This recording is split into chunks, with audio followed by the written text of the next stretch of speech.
Hai semua, apa khabar? Cikgu harap kamu semua sihat. Okey, jadi ini selamat datang ke kelas refleksologi kaki, tangan dan telinga. Jadi kita teruskan topik komunikasi dalam rawatan refleksologi. Masih ingat tak apa yang kita belajar pada minggu lepas?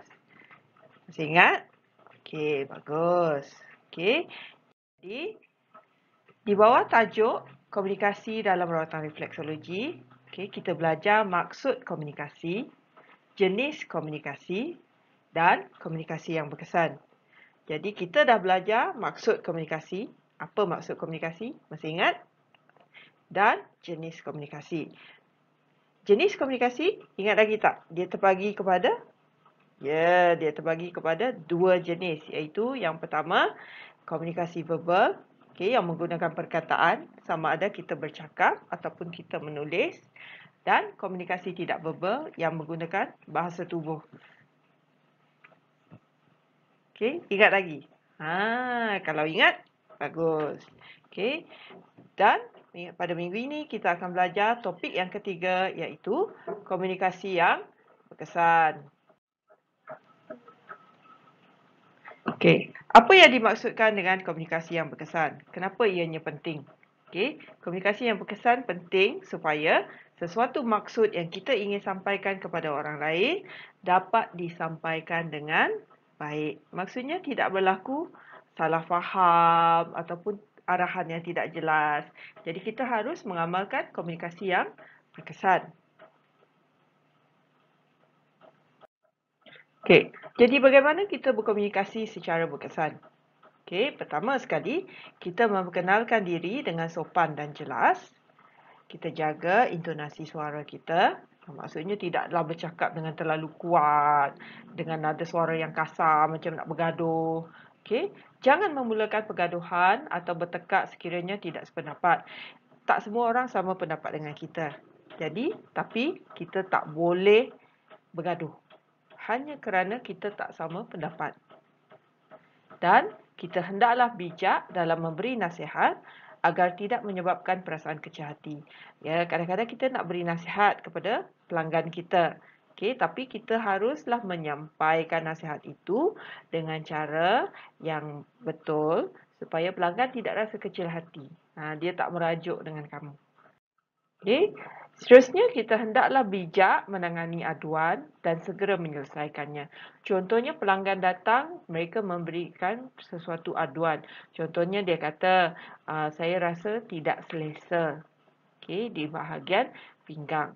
Okey, jadi kita hendaklah bijak menangani aduan mereka ini ataupun sekiranya dia datang ke kedai kamu, okey, pusat rawatan kamu, kemudiannya dia kata, kerusi dekat ruang menunggu tu tak berapa selesa. Ataupun dia kata, kerusi dekat ruang menunggu tu kotor. Okey, bagaimana kamu menangani aduan? Adakah kamu kata, duduklah tempat lain? Boleh tak cakap macam tu? Tak boleh. Jadi, bagaimana cara kamu menangani aduan? Kamu minta maaf. Maafkan saya. Nanti saya akan bersihkan. Terima kasih sebab beritahu saya. Okay, begitulah cara kita menangani aduan. Kita tak boleh kata, habis kotor, duduklah tempat lain. Cara tu salah, tak boleh. Ingat, tak boleh tangani aduan dengan cara begitu. Okay, dan perbaiki kemahiran bahasa anda. Hendaklah perbaiki kemahiran bahasa anda, terutamanya sekiranya anda punya tahap penguasaan bahasa itu masih agak rendah. Okey, jadi kena usaha untuk tingkatkan kemahiran bahasa. Tingkatkan kemahiran dalam bertutur dalam bahasa Malaysia. Okey. Dan kamu hendaklah bina reputasi kamu untuk apa?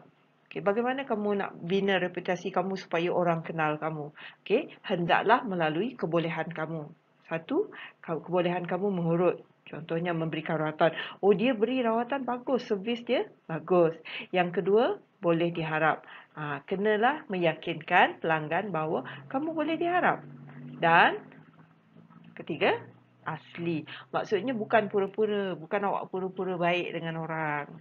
Sebab pelanggan dia dapat tahu kalau kamu pura-pura. Jadi kita hendaklah secara bersikap jujur, asli. Okey. Jadi bagaimana kita berkomunikasi secara berkesan? Selain daripada itu, kita tunjukkan nilai peribadi yang murni. Kita kenalah tunjukkan nilai peribadi kita yang baik. Kita bersikap jujur, kita mengamalkan kebersihan.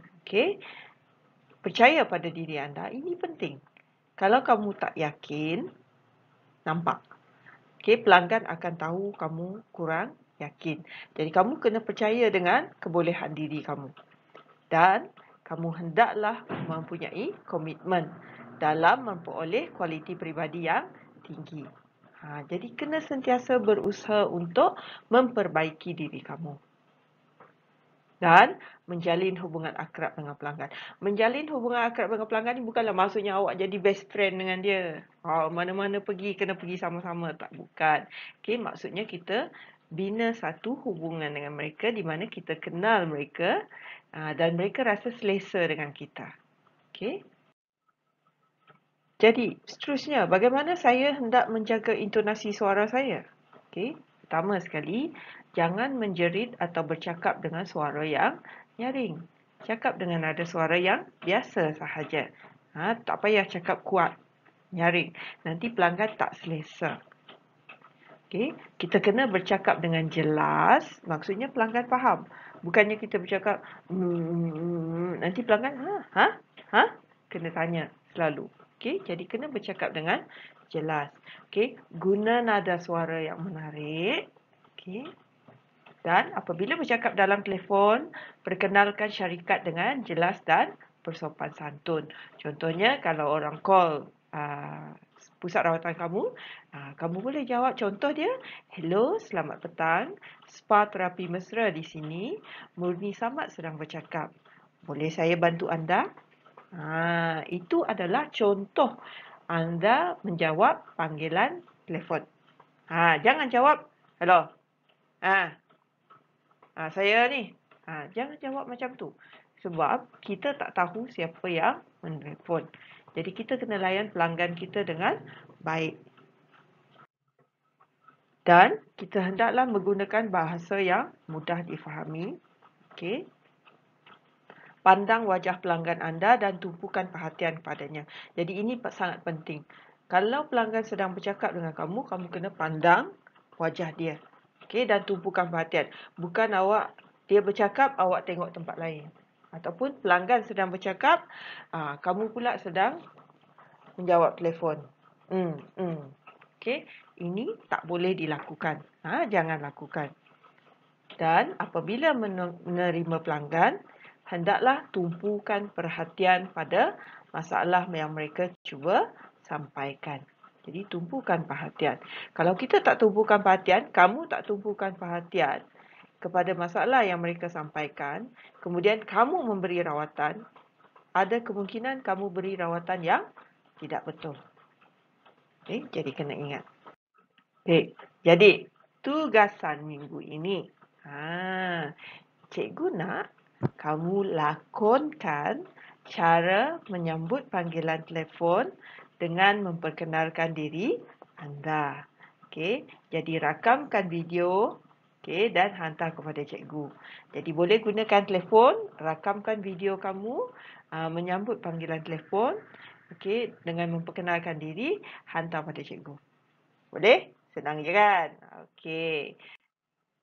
Jadi rumusan bagi kelas kita hari ini, komunikasi adalah sangat penting dalam menyampaikan dan menerima maklumat.